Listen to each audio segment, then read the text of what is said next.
Question number 3. Consider the relationship between temperature measured in degree Celsius and degree Fahrenheit, which is given by degree Celsius equal to A degree Fahrenheit plus B. ये हमारा एक relation दिया है, हमें A और B find करना है और हमें केस दिया है given that ice melt eight 0 degree Celsius and 32 degree Fahrenheit. जो हमारा आइस है वो 0 डिग्री सेल्सियस पर और 32 डिग्री फ़ारेनहाइट पर मेल्ट होता है। एंड सेकेंड केस में water boils at 100 degree Celsius and 200 degree Fahrenheit. जो हमारा वाटर होता है वो कितने डिग्री पर बॉयल होता है? 100 डिग्री सेल्सियस पर और 212 डिग्री फ़ारेनहाइट पर बॉयल होता है। जो हमारा क्वेश्चन में गिवन है हम पहले उसे लिखते हैं। सबसे पहले क्या क्या दिया है हमारा? डिग्री सेल्सियस और डिग्री फ़ारेनहाइट। ठीक है, जो हमारा आइस है वो कितने डिग्री पर मेल्ट होता है? 0 डिग्री सेल्सियस पर और 32 डिग्री फ़ारेनहाइट पर।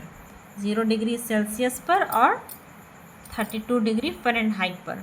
और जो हमारा वाटर है वो कितने डिग्री सेल्सियस पर बॉयल होता है? 100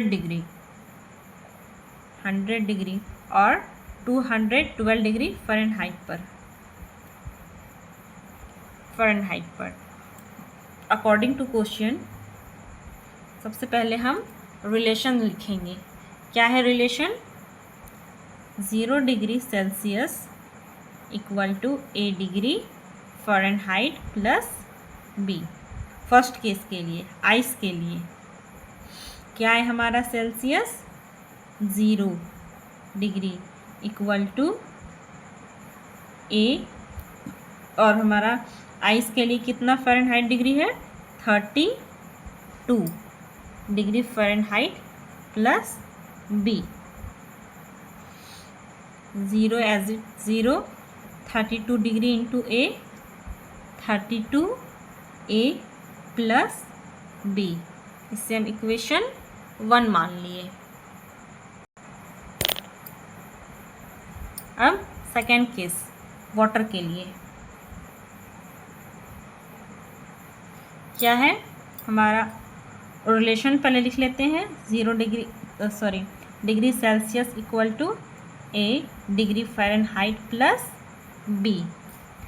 क्या है हमारा? Celsius 100 degree equal to A degree Fahrenheit कितना है?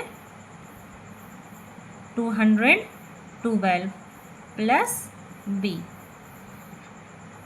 100 equal to 212 A plus B। इससे हम इक्वेशन 2 मान लिए। अब क्या करेंगे? सब्ट्रैक्शन। Subtract 1 from 2। हमारा इक्वेशन 2 क्या है? 100 equal to 212A plus B। और इक्वेशन 1 क्या है? 0 equal to 32A plus B। Solve करेंगे। 100 में 0 गया, 100 इक्वल टू 212 में 32 माइनस करेंगे तो कितना हो जाएगा?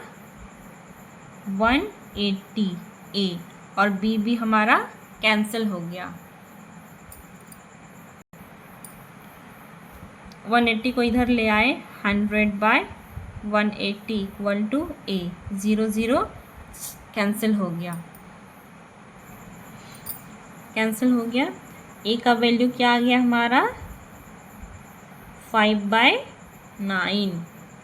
A की वैल्यू हमारी क्या आ गई? 5/9। अब क्या करेंगे? Now put A equal to 5/9 in 1। Equation 1 में पुट करेंगे। इक्वेशन 1 क्या है? 0 इक्वल टू 32 इंटू A की जगह क्या लिखेंगे? 5/9 प्लस बी। इसको सॉल्व करेंगे। 32 इंटू 5, 0 इक्वल टू 32 को 5 से मल्टीप्लाई करेंगे, कितना हो जाएगा 160/9 प्लस बी। बी की वैल्यू हमारी क्या आ गई, -160/9। इक्वल के इधर ले आए, ये प्लस में था तो वो माइनस में हो जाएगा। बी की वैल्यू हमारी क्या आ गई, -60/9 और ए की वैल्यू 5/9।